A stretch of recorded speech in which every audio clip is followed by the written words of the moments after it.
السلام عليكم، يا رب تكونوا بخير. اهلا بكم في فيديو جديد من فيديوهاتنا وروتين جديد من روتيناتنا اليوميه. الروتين ده لقيته عندي مصوراه كده من مده. هو كان في الشتاء، ايام الشتاء بقى الجميله. احنا دلوقتي في الصيف والحر، والله يكون في عون الناس، والله يكون في عوننا. الجو فظيع قوي، الواحد بيحن كده لايام الشتاء والناس كافيه بتاعها جميل واكلاتها الجميله. الروتين بتاعي النهارده انا بداته كده، دخلت المطبخ بدات بالفطار. كنت عامله فطار نسكافيه وشويه قرص كده جاهزين جايبينهم من الفرن. النسكافيه ده يا جماعه بالمناسبه منتج مصري اسمه كافينا. كان كيس كده ب20 جنيه، هو نسكافيه بلاك.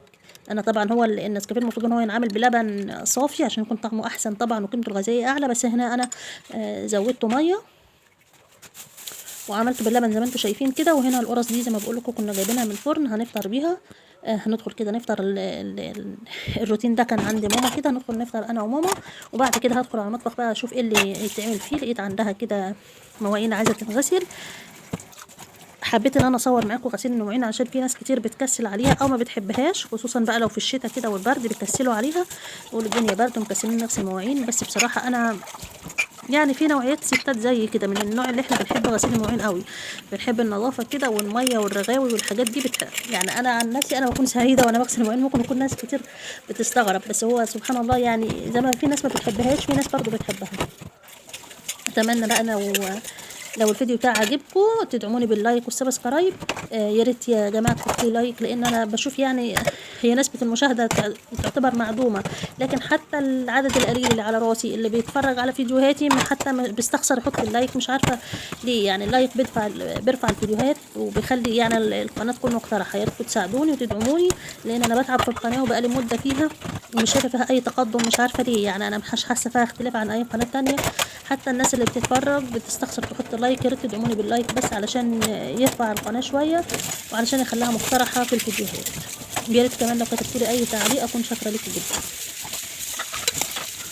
تمام، احنا هنا زي ما بقول لكم بغسل المواعين معاكم. الواحد بغسل كده اول حاجه الكوبايات وبعد كده الاطباق والمعالق وندخل على الحلل بنفس الشكل ده. هنا انا بلم بواقي الاكل، انا ما برميهاش. انا عندي كده كام فرخه صغيرين كده بربيهم علشان احط فيهم بواقي الاكل دي، لان حرام ان احنا نرميها. حتى لو بواقي قليله برضه بتسد وبنستفاد منها ان احنا ناكلها لاي كائن او اي طير عندنا نستفاد منه.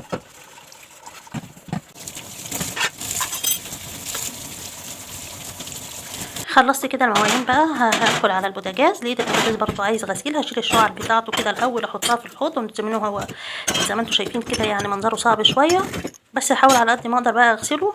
هاخد الشعر بتاعته كده اخمرها، احطها في طبق كده واحط عليها ميه سخنه بصابون لحد لما ادعك البوتاجاز بالشكل ده. انا بستخدم هنا صابون بس مش بستخدم اي حاجات تانية.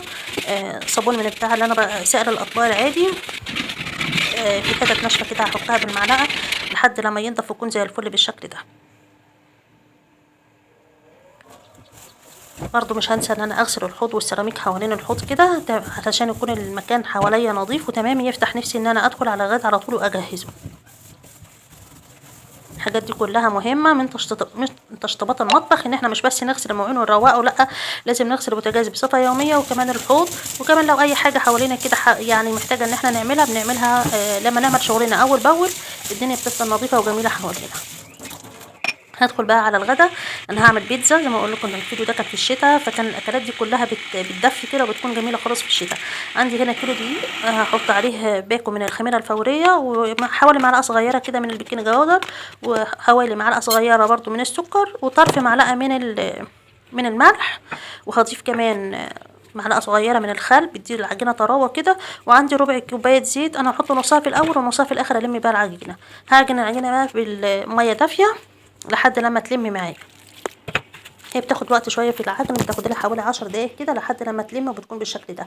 انا عايزاها تكون لسه ملزقه كده لحد لما اكملها بالزيت هلاقيها خلعت مني من ايدي وخلعت من الطبق، هتكون العجينه بتاعتها مظبوطه خالص. هغطيها بقى واسيبها تخمر. في الوقت ده انا هكون بحضر اللحمه المفرومه اللي هعصجها. تعصجيها زي ما انت عايزه براحتك. انا بحطها بس في ماده دهنيه كده، حته سمنه صغيره خالص، بقلبها وبحط عليها البهارات وبس كده. في انت ممكن تحطي عليها بصل، انا هنا حابه ان انا احط البصل حلقات كده على البيتزا من فوق زي ما هتشوفوا معايا دلوقتي. بيدي طعامه كده وقرمشه، بنحب طعمه بصراحه. لو مش بتحبيه خالص ممكن تستغنى عنه نهائي يعني.